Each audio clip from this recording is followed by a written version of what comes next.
শীতকালে গ্রামে এসে রস খাবেন না, এটা তো হতে পারে না। আর যশোরের বিখ্যাত খেজুরের রস না খেলে তো জীবনটাই বৃথা। এই যে একেবারে তাজা রস, মানে কালারটা দেখলেই না মনটা ভরে যায়।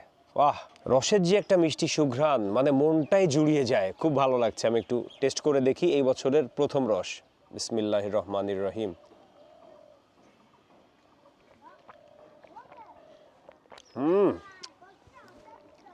মিষ্টি, মানে একেবারে প্রাণটা জুড়িয়ে গেল, মুখটা মিষ্টিতে ভরে গেছে। এই সকালবেলায় ঠান্ডা ঠান্ডা রস খেতে খুব ভালো লাগে।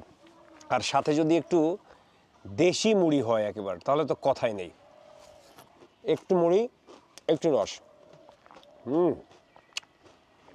খুব ভালো লাগছে। আপনারা যদি কখনো যশোরের এদিকে আসেন, অবশ্যই গাছের খাঁটি রস খেয়ে যাবেন, খুব ভালো লাগবে, প্রাণটা জুড়িয়ে যাবে।